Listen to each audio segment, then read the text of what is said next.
नांदेड यवतमाळ नवीन railway broad gauge काम चालू आहे।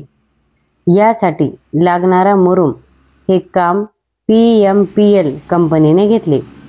रात्रंदिवस मुरुमाची वाहतूक करणारे हायवा पूर्णपणे ओव्हरलोड बेधुंद वेगाने चालवित असल्यामुळे मनाठा परिसरात मोठ्या प्रमाणात धुरडा उडत असल्या कारणाने या परिसरातील नागरिकांचे आरोग्य धोक्यात येत आहे।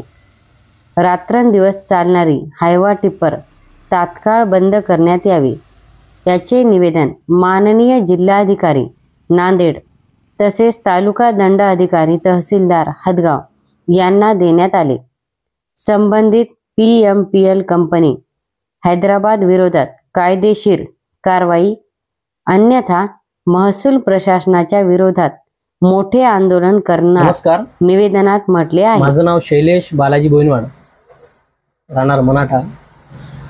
अनुचित प्रकार म्हणजे असा की केंद्रीय रेल्वे वाहतुकीसाठी, रेल्वे रुळासाठी जो मुरुम डंपर हायवा या वाहनाद्वारे जात आहे दिवसरात्र मनाठा गावातून, तो 24 तास चालू आहे।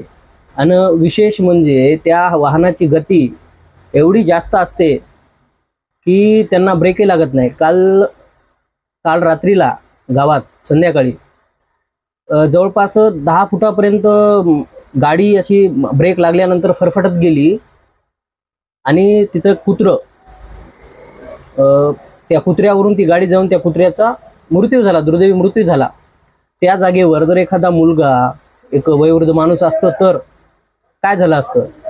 तो मुरुम दिवसेंरात्र गावातल्या मेन रस्त्यातून जातो। शाळेलगतच शाळा आहे आणि मोठी शाळा आहे आणि समोर तिकडे जिल्हा परिषद शाळा आहे आणि गावात दिवसभर वर्दळ असते, लोक असतात बस स्टँडला आणि त्यांच्या वाहनाच्या वेगामुळं आणि ते ओव्हरलोड वाहतूक जो मुरुम जातो त्याच्यामुळं धूळ पण खूप, त्या धुळीचा पण लोकांना त्रास होतो आणि त्या ओव्हरलोडमुळं तो मुरुम रस्त्यावर सांडत जातो आणि त्यांच्या ते व्यक्ती पाणी पण जास्त टाकत नाहीत रस्त्यावर, त्याच्यामुळे ते धूळ जास्त प्रमाणात दुकानावर, वाहनावर उडते, लोकांच्या डोळ्यात जाते आणि याचा लोकांना त्रास आहे। याची कंप्लेंट मी रीतसर तहसीलदार मॅडमकडे केलेली आहे।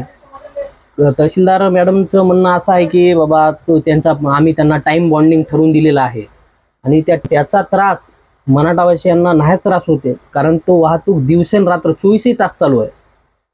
त्याच्यामुळं त्या वाहनाचा आवाज, त्याच्यामुळं रात्रीला लोकांना झोप पण व्यवस्थित लागत नाही।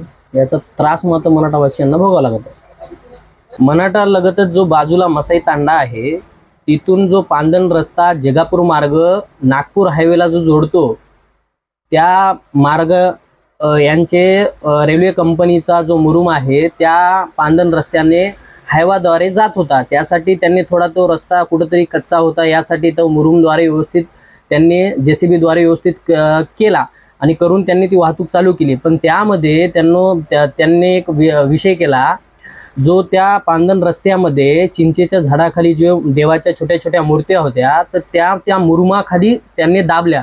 त्यामुळे आमच्या मराठीवासियांचा आमच्या भावनेशी खेळले ते आणि त्या देवाची विटंबना त्यांनी केली।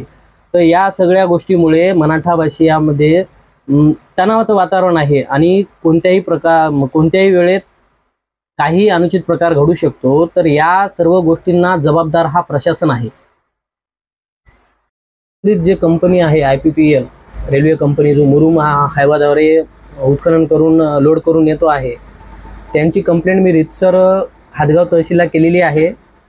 संबंधित पोलीस स्टेशन, मराठा पोलीस स्टेशनला पण कळवलं आहे त्याबद्दल, त्याचा त्रास होतो आहे म्हणून, आणि RTO ऑफिस नांदेडला पण कळवलेलं आहे आणि कलेक्टर ऑफिस पण। याच्यावर जर वेळेवर कारवाई नाही झाली तर येत्या 26 तारखेला आम्ही यांच्या विरोधात एक मोठं आंदोलन छेडू।